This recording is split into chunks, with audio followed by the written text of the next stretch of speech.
So welcome back to the campaign. For anyone new, I play games for the storytelling and challenge, which generally means taking my time, trying to stay thematic, and avoiding exploits. If you prefer min-maxing or speeding through content, then my stuff may not be for you, although you're welcome to join us for a while to find out. In Total War Warhammer, that means using some mods to make the campaign and battles slower and harder to try to fit the brutal world of Warhammer, and also fighting all but the most lopsided battles manually. There's a link in the description to the video where I go over all the mods we're using and why. For this campaign, we're playing as Thorek Ironbrow, who has resolved to reforge all the missing artifacts from the broken pieces scattered around the map, and of course conquering territory and crushing the enemies of the dwarves in the process. Okay, and so far the campaign is progressing fairly well, I think, as expected, much slower than it is on vanilla. Here we are on turn 49 already, and you can see from the map how much progress we've made here. Let's go ahead and zoom out and look at the map this way.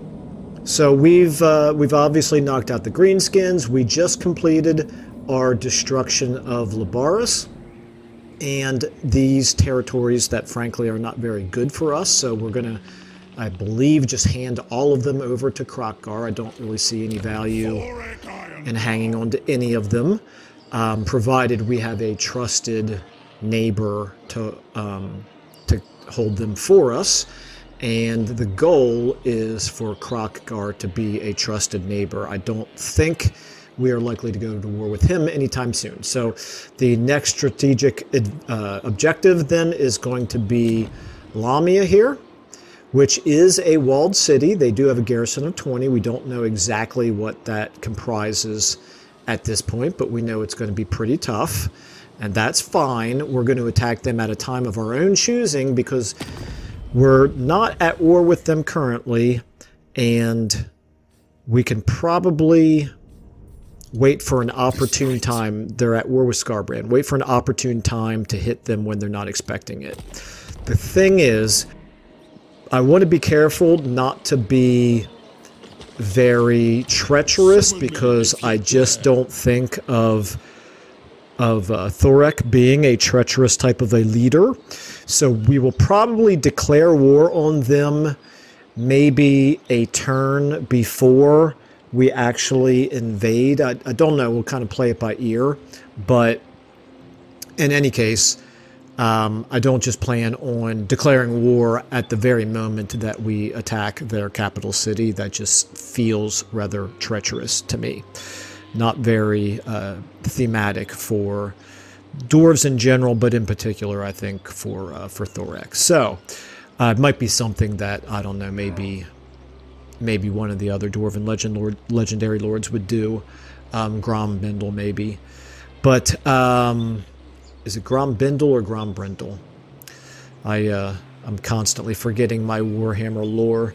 Anyway, for now, though, we know that we need to level up our lords, so let's go ahead and do that. I think I'm going to continue to... He's already got Axe Lord. I don't know what secondary units we're going to want to give to him, so I'm going to avoid finishing the red line for now. I'm going to go ahead and continue to make him a strong overall general, so maybe something like the Brass Lunged. But I think we want to also make him stronger in his own personal defense. So let's go with okay, so his melee defense is already 84. We can bump it up all the way by 12 more. That's going to make him really, really formidable in melee, which is good. That's what we want. And nothing to apply here. So let's go ahead and give Thorek his skill up. He's already got the red line pretty well done. Let's go ahead and do... maybe, what is Master Rune of Stromny Redbeard? Melee attack and leadership. It is a permanent. I like that. That sounds pretty good, and I think it's quite thematic, so we'll take that. Do we want runic production lines yet? This is Frenzy for the entire Lord's army. That's good. What about Ornery Overseer? That's good, but we're not really building up the provinces we're in right now, nor for the short term, so I'm not going to take that yet. Now, I do like me some ward save. Ward save is always very good, so is missile resistance. So it's between runic production lines. I'm going to do this for now, and then come back and do runic talismans, I think, when I get another level up. And then let's go ahead and take a look at Gottry here. We're just improving negation for now. That's fine. Okay. Now we're getting a tiny little bit of replenishment here in Labaris. I actually think we might... Oh, we could build Quarrelers here. I think we're going to want to do that. I was going to say, let's demolish the building that we don't need in order to build a growth building here, not for the growth, but for the replenishment. But actually, looks like we're getting maybe the replenishment from Doomglade, so if we don't hand this over to Crockguard just yet, we'll benefit from it. First of all, let's see if we can get Tecton here anywhere. Is there anywhere where he's not going to be suffering from... No, it looks like everywhere he goes, he's going to be suffering from the attrition. So if it can't be helped, then it can't be helped, and he can't get out of March stance, so we'll just let him suffer. And also, I think we're going to go ahead and disband our regiments of renown here. I might keep the Goblobbers. I think I will, because we don't have any buildings where we can build any artillery, and we do need them for siege attacking. So we're going to do that, and... Oh, you know what I just realized? Time for a reckoning. We're gonna let Thorek... I want to pass some of these units over into Tecton and replace them with Quarrelers.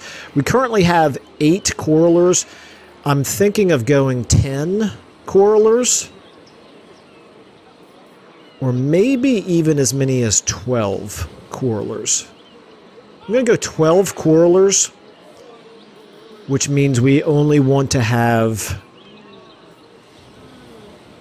3 Dwarf Warriors plus our Ironbreakers as our front line. I think thematically that's okay. I don't want to completely get rid of a front line. So I'm going to keep some these are at this point pretty strong infantry, melee infantry units. So I think that's what I'm going to do. But I'm not going to move them out of this army yet because they need to heal up a little bit. In fact, we're going to have to take a couple of turns to get some replenishment. We're not ready to start another war with our army as beat up as it is right now. Certainly we don't want to be taking a settlement, a walled settlement, probably, I don't know, tier 4 maybe at this point, maybe even 5, with a garrison of 20, with a dinged up army. So let's go ahead and just let some replenishment happen here. Building upgrade available. We have 5,000. We're not going to build this up because eventually I'm going to replace this economic building with something else, because he gets diminishing returns on his economic buildings because he is in unsuitable climate. We do want to have enough money to be able to build another building here and probably upgrade this to tier 3, although possibly not a priority. And then our main province. We've had requests for us to build a landmark, which I definitely will do here, but this is a Longbeards benefiting landmark, and we are not in a position just yet to be replacing all of our warriors with Longbeards. So, not to mention, I haven't even upgraded the barracks to be able to do that when we want to. However, there might be benefit to, what is this, an extra 50 per turn flat plus the additional trade value. So it's going to not pay off for a little while, but we're actually at a point where that is a consideration. Doomglade 1800 for a settlement that we're going to be giving away. That's not good. Let's go ahead and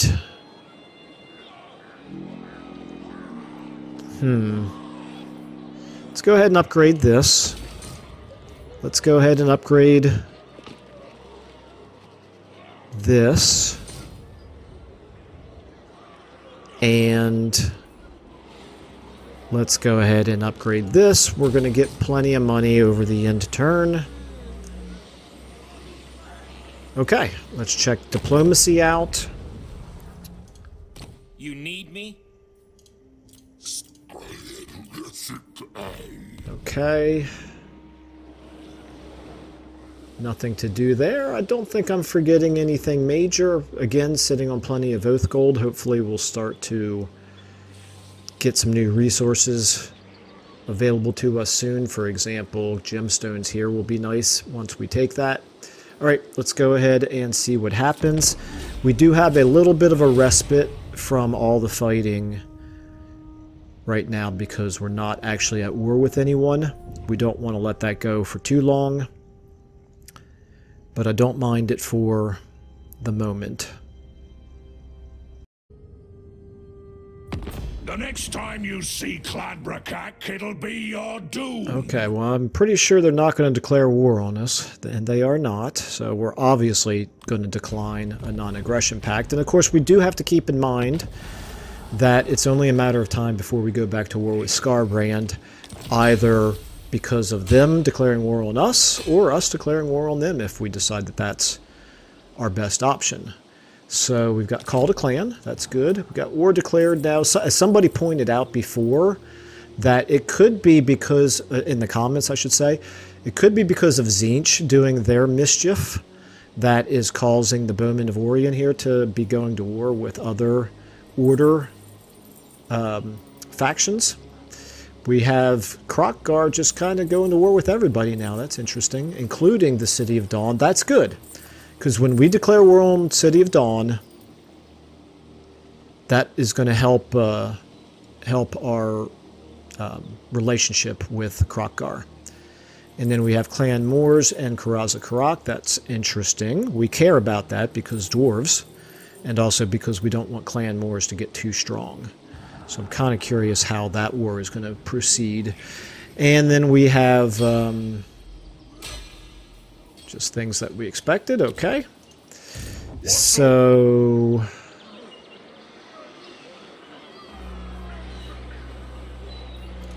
if we put him into encampment stance, he can actually start to replenish a little bit. That's good. Extremely slowly, but that's okay. It just can't be helped. And presumably so will Thorek. So let's find out. Let's move him out. We're going to go ahead and give some of his units here. Let's go ahead and give him the most depleted of our warriors. So that would be those four. Okay. Now we're going to move Thorek back in, and we're going to be recruiting Quarrelers. Now we can only do 2 per turn,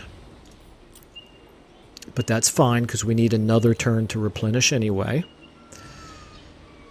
We've got him replenishing a little bit, and he's in a safe place. There's really nothing. I'm waiting for my Thane, of course, to come back from being wounded. That'll be nice. Let's go ahead and get some more. I think we can do some more growth here. Or maybe we should go public order. You know what? I'm going to go public order on a temporary basis. I will probably never upgrade this hostelry above the lowest tier. But in the, for a temporary period of time, it will be nice to get a little bit of a boost to our public order there. And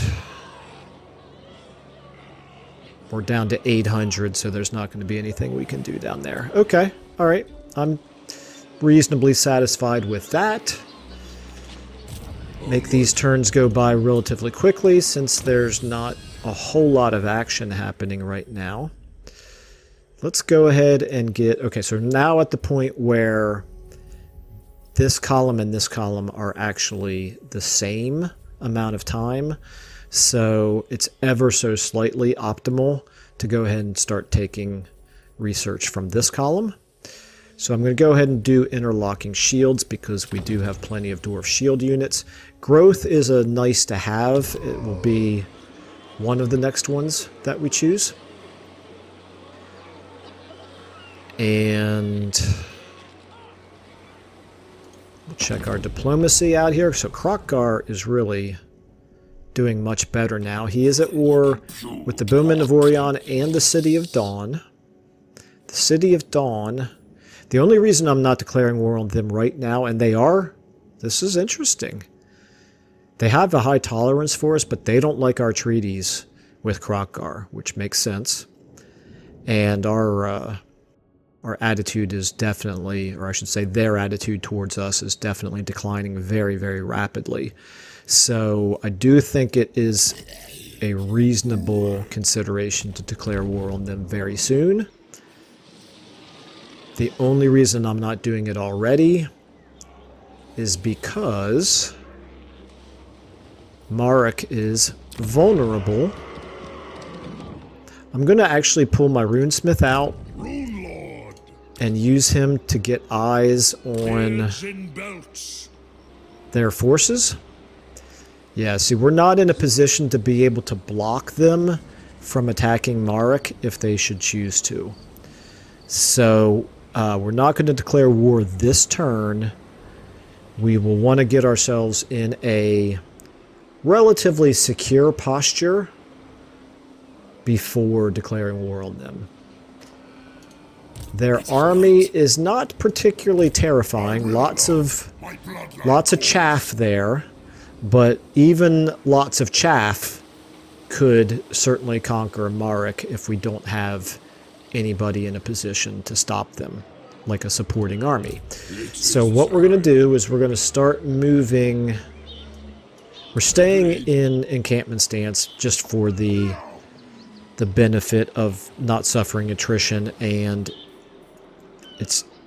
I don't know whether it's helping with the replenishment or not. If it is, it's not very much, but I'm afraid now that if I switch into none, I will have already used up too much movement to be able to switch back into encamp stance, so I'm not gonna try that out.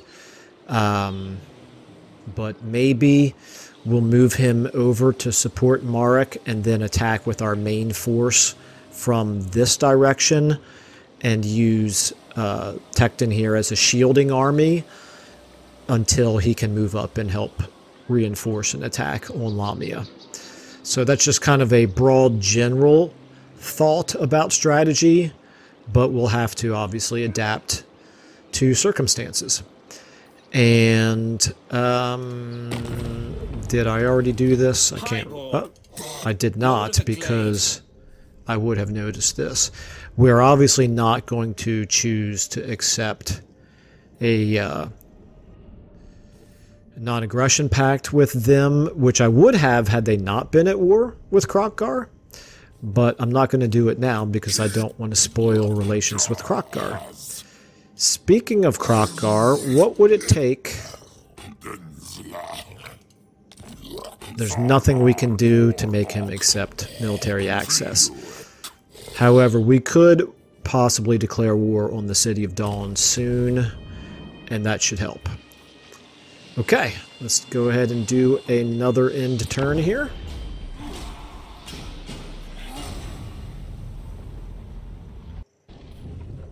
What is Kroq-Gar doing now? I don't see any armies. I see a hero of his, but heroes don't destroy enemy armies. And sometimes I wonder if Kroq-Gar realizes that. No action from City of Dawn. Okay, buildings constructed. Yes, we knew all of that. Some quarrelers recruited. That's good. Thorek is going to... We need room... Did I actually give... I think I gave... No, we're good, because we have both a runesmith and a thane. We have to save room for both of them to come back into the army. So 2 more quarrelers will do it for him.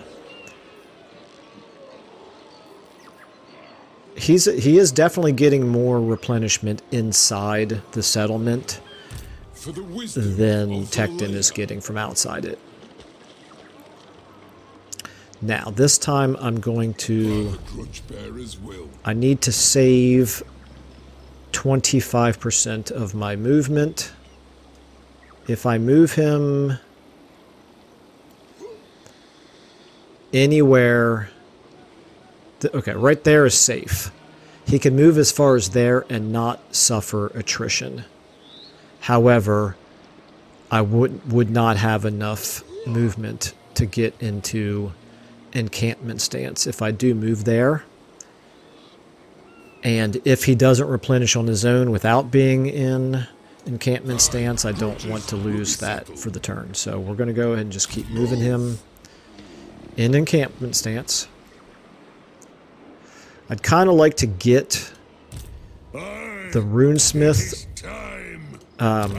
healing up a little bit as well, because he is wounded.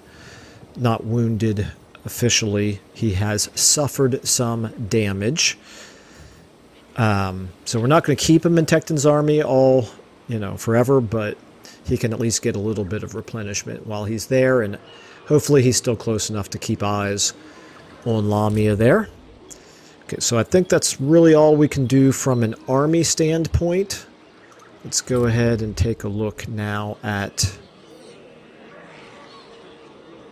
What are we at here? We need 13 more turns before we're going to be able to upgrade Karak Zorn, which is fine because we don't really have the money for it anytime soon anyway. We don't want to be upgrading this. Actually, starting next turn, we'll be able to destroy the clan barracks, so that'll be nice. Okay, so back to here. I'm not going to upgrade the hostelry. We are already getting a little bit of a public order improvement here. I will go ahead and improve the toolmaker's workshop. So then I will want to upgrade these garrisons at some point, but not yet, since I'm not really being threatened.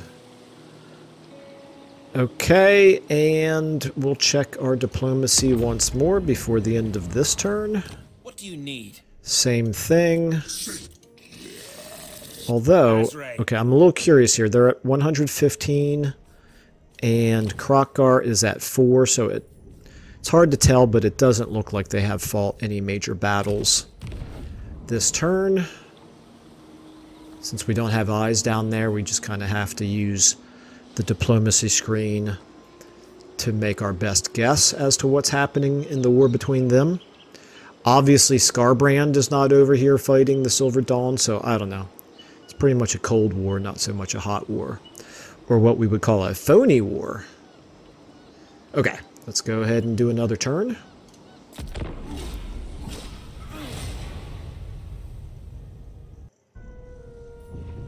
Krokgar just kind of wandering around, doing his thing.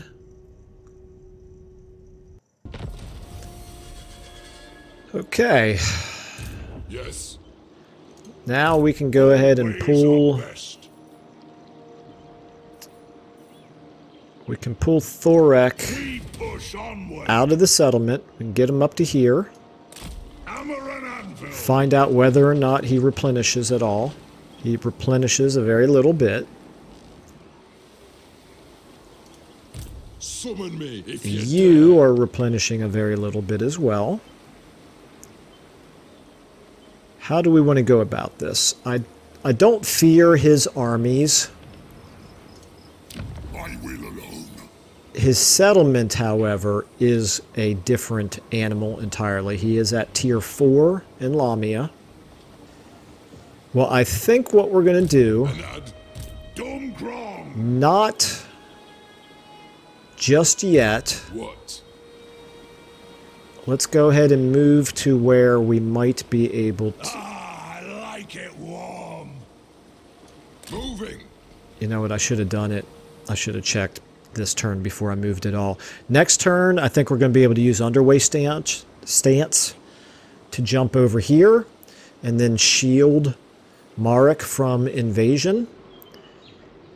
Kind of invite an attack from them on Thorek. Now, Thorek's army, I believe, is just going to be too strong for them to attack, but possibly if we go into ambush stance, we can draw them down here to attack Labaris. I will be handing Labaris over to Krokkar eventually, but not quite yet because we need the replenishment still for one more turn.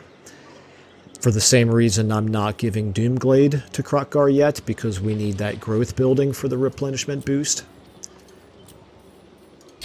And other than that, I think we're all good. You know, actually, now that I think about it, it'll be nice to get over here. Actually, maybe we want to do this with... if Thorek can get over there as well, actually, that's even better, because our replenishment is going to be better over in this province than it is where we are right now in Labaris.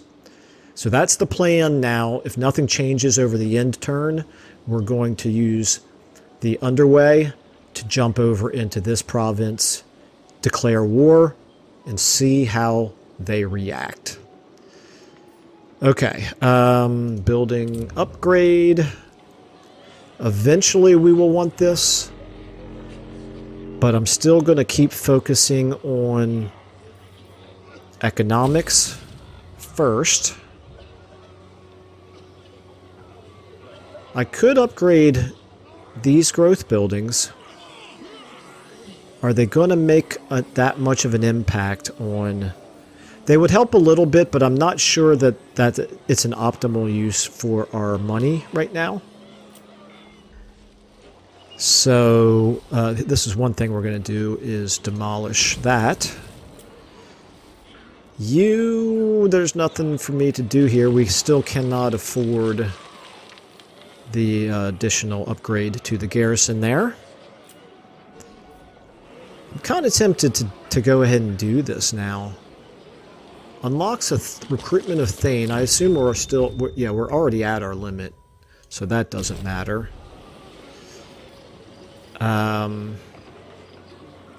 What building, refresh my memory, what building is it that lets us recruit, or that gives us additional Thanes? Right there. Hall of Oaths, so we won't get that until we're tier 4. I would like to get that building going up, and I would also definitely like to get not just the Gromriel Forge. I think this is important for thematic reasons, because Thorek is a runesmith himself. And we do also like the engineers. I do really like engineers, so we're going to want that one as well. So we might be able to build all of those in Karak Zorn, but it's going to take us a little while. Okay, I think just a quick check here of diplomacy. Lord of Athel Lauren. Okay, nothing to do there, as expected. We're not going to upgrade anything else. We're going to go ahead and hit end turn and see what happens.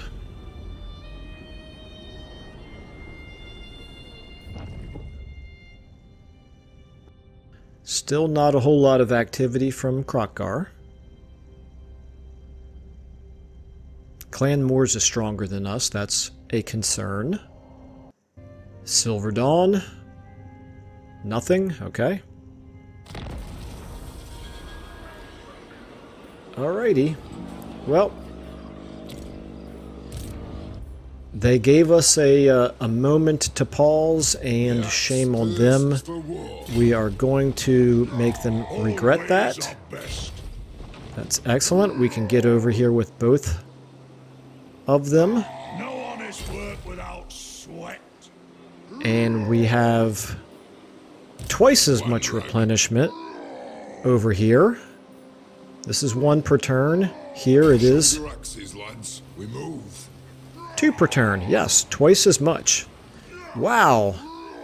2 whole dwarves per turn per unit. Very impressive. Let's go ahead and have our runesmith go ahead and switch back into Thorek's army.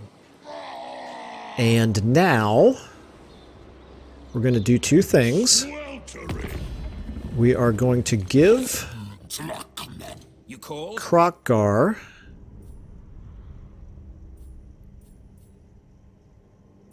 oh no, I don't want quick deal. I want to... I was confused there for a moment. Yes, we want to trade settlement. We want to give him Doomglade and Labaris. So Doomglade first. And we want a defensive alliance. No, heck, we want a full military alliance for it. Okay. Now we're talking. Then we want to see what he would give us for Granite. Not Granite Massive, for Labaris. 2,800. I will take that. And then, on top of that, we want to know what he would give us to join the war against the City of Dawn. 1. Wow! Thank you, Krokgar. No thanks. It's not worth 1. We'll just independently declare war on them. Obviously, it doesn't make any difference, but unless there's a very slight advantage to declaring war on your own rather than going through the join war against. I doubt if there is, but I don't know for certain. Okay, let's go ahead and declare war. We'll call our allies for help. Doesn't matter because they're already at war. We got Dwarven Neck Yoke. Very good. Forgot about that. So we got another artifact piece. Feel good about that. We encountered a couple more factions here.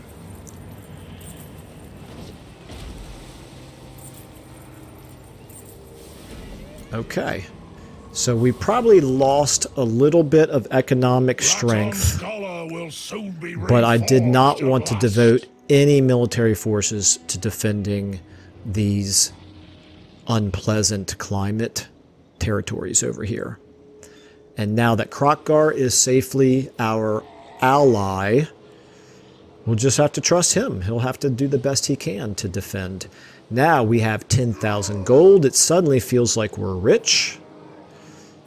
And with that money, we can go ahead and improve our defenses and our barracks. And heck, pretty soon we'll be able to go ahead and start recruiting some Longbeards as well. I don't want to just waste all of my money, so I'm still not going to upgrade these growth buildings. Or should I?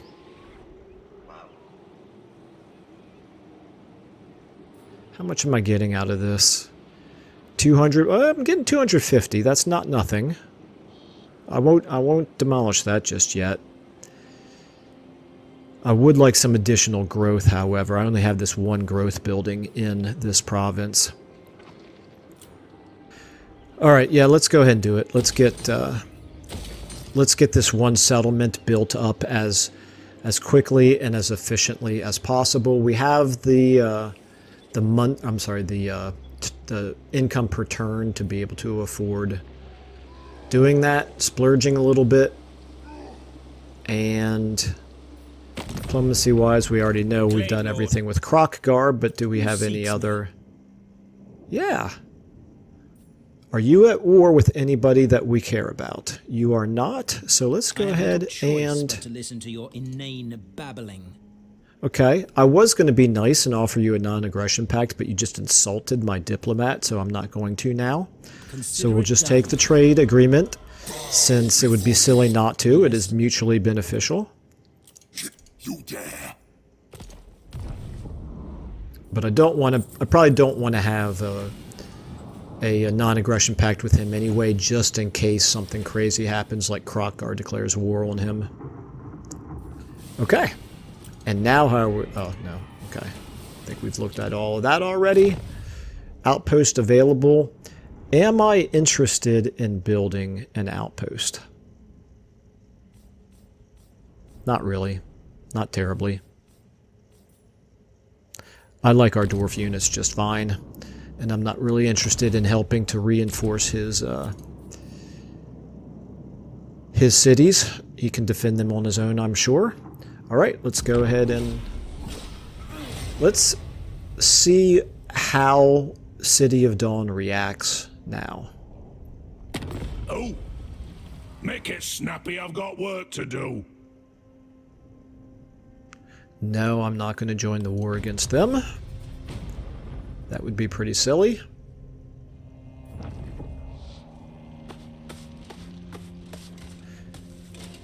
I could join the war against them if I see that he is just about ready to wipe them out. He's got 3 strong armies down there. He's not defending Lamia at all, but I really don't think Silver Dawn is going to move down to attack. No, I should have said Labaris, not Lamia. I don't think they're... Krokkar is not moving any troops to defend Labaris, and I don't think Lamia is going to take advantage of that because they dare not move their forces out of Lamia because we are too close. We're threatening. But that's just my hunch. We'll see what the AI does.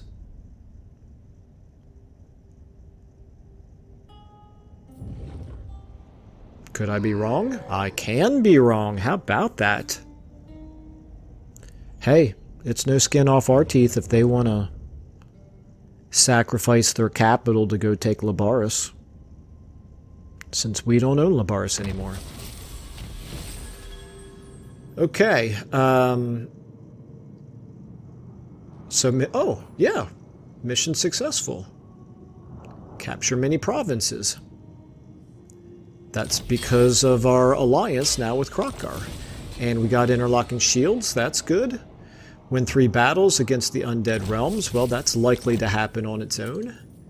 Just in the natural pace of things. Okay. Alright, so... how long is it going to take for our Thane to come back from Quietly does it. from being wounded? Repay every grudge. So if I move him... Out. No, that's not what I wanted. Vengeance awaits. Ironbrow. I want Thorek in ambush stance. I want Tekton in... well, I want to see how much he would get. 198. It's probably not worth doing that. I'm going to put him in encampment stance so he can get a little bit of replenishment. The replenishment, I think, is more valuable than the extra 200, less than 200 gold. Thorek is hidden, but he's still replenishing. Obviously, that army is not going to come out and attack, but it is possible that he could... As me forge. No, it's really not even possible for him to bring Count Ewald all the way around to help Like it warm.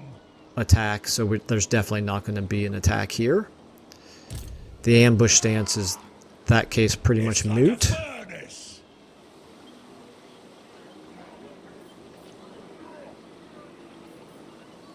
However, I'm gonna leave it like this, because while it is just Tekton that he can see, get him as close as we can while still in encampment stance. It's only Tekton that he knows about, and he's not going to fear Tekton alone laying siege to Lamia. But Thorek will then be able to move up and support Tekton if Tekton lays siege, and that might be good enough then to force them to come out and attack us. I don't know. We'll see. We'll see how it goes. Again, if we can fight a field battle to deplete much of his garrison, that's what we want to do, because fighting, attacking Lamia as a walled city is going to definitely be a very tough nut to crack. Now, Marek here, we can now go ahead and get some growth in on him. We could afford to go ahead and do the guard hall. The question is whether that's an optimal use for our funds right now. I could get another lord recruited. In fact, I think I have a... Do I have an objective to recruit another lord? I do. So that's a possibility, and then that lord could start to recruit more units. I think what I will do, though, is I'm going to wait until we have the barracks at tier 3, because I'll probably, at this point, stop recruiting warriors, and I will start recruiting longbeards. Although we could get some quarrelers now. I think that's what I'm going to do, actually, now that I think about it. Let's go ahead and get another lord. Recruit some quarrelers. And then in 2 turns, recruit some longbeards. And whether or not we keep this additional lord long term or disband him for the short term, we will decide at that point. So Ancestral Blood, this is a possibility because he's going to be recruiting for a while, so there's some advantage to having one of these types of traits rather than a battlefield trait. But let's just take a look here at what the other options are. I like Ancestral Blood Grimnir more for a Lord than I do for a Rune Lord. It's not bad. Our Rune Lords do tend to end up in melee anyway. And I think long term I would prefer this to this. So let's do that. We're going to recruit this guy. I'm ready. It's as good as done. We'll start moving him towards the front. But in the meantime, let's go ahead and recruit some quarrelers. And these will be quarrelers that will go into Tekton's army. And then let's see if we have any magic items to give him. Why not? We'll give him an obsidian amulet. We'll give him a rune of fire. A rune of iron, because why not? Rune of shielding or rune of might? Let's give him a rune of shielding. Ancillaries. Do we have a student maybe to give him? We do not. Okay. Alright, no problem. Alright. Making some headway now, and then soon enough we're going to need stronger armies to go back up against Scarbrand or against Queek. And we don't want to get caught by surprise or caught unprepared for those wars. Okay, we don't have any rangers yet, and I don't know when we will, so I'm not going to prioritize that. We will have thunderers eventually, but again, just like with the rangers, I don't know when, so let's go with the growth. Outpost available. I'm going to pass on that for the time being. And let's go ahead and end our turn. I'm very curious now to see whether we get pulled out of ambush stance, and also what Silver Dawn decides to do with their army that is heading towards Labaris.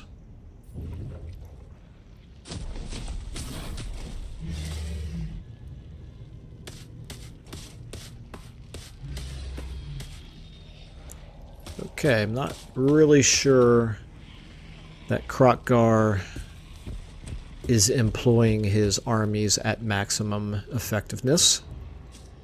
He's got 4 armies. It looks like 3 of them are defending the middle of his territory. Okay, Rapturous Excess. I suspect we will be at war with them before too much longer, and here we go. City of Dawn. Interesting, okay. That suits me fine. I will chase them down after taking Lamia. And Krotkgar building an outpost, we'll take that. So...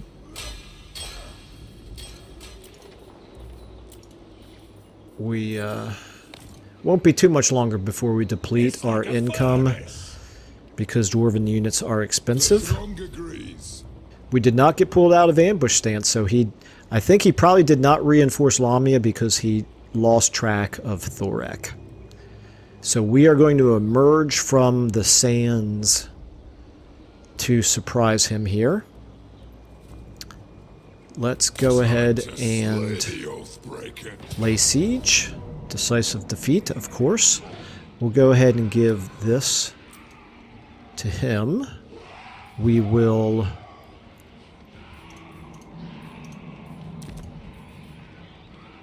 Now, I don't even think I won any battering rams. That's what our grudge throwers are for. And the siege towers are much more valuable for us. Now, Thorek, how far can you get if I keep you in encampment stance? You cannot get far enough to support. So I'm going to have to pull him out of encampment stance. But it looks to me like if I get this far, even though it says 22%, it does look like there's enough yellow there that we should be able to get into encampment stance from here. And I'm wrong. Okay. I thought that little marker right there indicated 25%, and there's still clearly yellow above it. But I'm just obviously misunderstanding something. It's okay. It's not the end of the world. We'll go ahead and move him a little bit closer then. Spin our camera around the way we like it, and we're not going to attack this turn, but I am curious what it would tell us if we did. Valiant defeat. So taking a closer look at his army here, that Mortis engine is of some concern, not nearly as much as in my Kugath campaign, where the Mortis engines absolutely terrify me. These are, that's a plenty strong army right there. Plenty strong settlement garrison. We did go ahead and we gave Tecton, you know what? I forgot that I started to do Wall Breaker, but then I switched back over and took Blade Shield on him. I wish I had done another point of Wall Breaker here, because I do want to continue to increase the attrition that laying siege does. It's definitely very important for moments like this. Meanwhile, we'll go ahead and have you continue to move northward, and you can recruit 2 more Quarrelers. Next turn, you should be able to recruit some Longbeards. Okay, not gonna spend any money. Yeah, I'll go ahead and do the growth here. And that's good enough.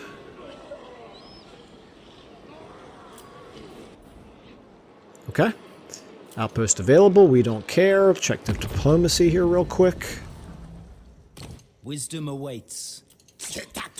I will say this, and I hope it doesn't make for terribly tedious videos, but Obviously, slowing things down does require more patience, and a lot of players, I know this is not going to be their preferred playstyle, and that's fine. It's not always my preferred playstyle, but it is often enough that I like to have the option.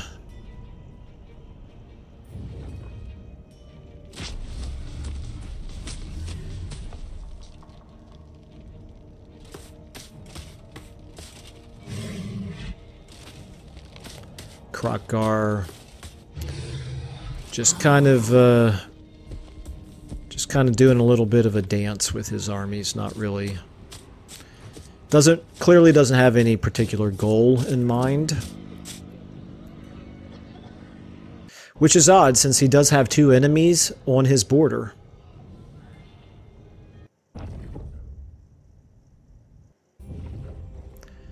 Okay. Interesting.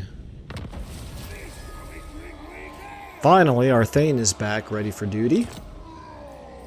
Maybe we can get him up there in time to join the battle. Recruited some more units, got some buildings constructed. Let's go ahead and get him... Oh yeah, he can get the whole way up there. That's great. Let's get him all the way back into Thorek's army. Thorek's army, we want to go ahead and put this in camp stance. We're not replenishing, obviously, while we're laying siege. We are doing some attrition damage to them, however. Do we have any of our siege towers built yet? So this is interesting. An auto-resolve would actually win us this battle. In the process, we would lose most of Tekton's army. And quite frankly, too much of Thorek's army. We wouldn't be choosing that option anyway. We need another turn to get some siege towers going. I don't want to go into a great big walled city battle without any siege towers at all. And quite frankly, I'd like to have 4, so probably means waiting 2 more turns.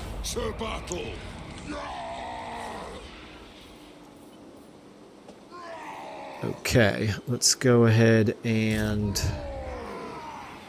Nothing for him to do. Outpost available, nothing to do with that. Wait a minute now, what about our... Sweltering. Thorgard here. We want to continue to move him in this direction. And now recruit some Longbeards. I pretty much always prefer the shielded versions of our Dwarven melee infantry because you really want them to be your front line and use your missile weapons and your artillery as your damage dealers for the most part. There are some exceptions to that, but that's generally, I think, the most effective army composition. Now, let's go ahead and... There's nothing to build there. Don't really think I need to change anything here. Mark, it might be worthwhile to go ahead and start getting this built, but I guess it really depends. It's going to be 2 more turns before he could swing the whole way around here, if that's even what he wanted to do. By that point, Granite Massif will have its full garrison. And by that point also, we'll have Thorgard up here to be able to act as a defensive shield if necessary. So I think we're okay. This is not the best use of my money right now, I don't think. We're going to go ahead and look at our diplomacy one more time here. It is interesting that we're now considered a minor threat. And, yeah, we're going to give this one more end turn and see what happens. Unless they attack us, it's looking way more likely like our battle to take Lamia is going to have to be at the beginning of the next episode.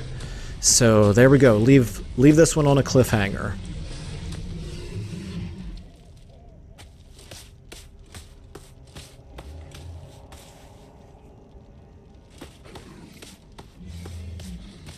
I got a new pair of headphones that I'm wearing, and it's actually starting to squeeze my head painfully. I'm sure everybody is thrilled to hear news reports like that. What would Simon say? Fascinating topic, Simon. Thank you very much. Let's move on. I do think the slower, more methodical strategy seems to suit the dwarves. I feel like it's thematic as well. Okay, very good. Well, at this point, he's kind of either counting on his defenses in the city here to keep us out, or more likely he realized that he got out-strategized, and by the time his army was aware that his capital was in danger, it was too far away to be able to do any good. So, which was exactly the case. So, at this point, we are probably in a good position to go ahead and fight this battle. Although I might wait one more turn to get 4. Since we're in no real imminent danger, it's a little bit safer to do that. If we were to auto-resolve the battle, we're still suffering a Pyrrhic victory, although we would not lose any of Thorek's troops. But we're going to go ahead and be patient about this, considering how long it takes us to replenish our losses from battle. We are probably we're going to go one more in turn before we invade. I feel pretty comfortable that we will win that battle, but it's going to be a big, long, brutal, bloody, heavy casualty slugfest of a battle. And it is going to have to wait until next turn. So, thank you to all of you who are following the series. I do really appreciate your support. I welcome any comments that you might want to give. Do let me know if you feel like it's just moving too slowly.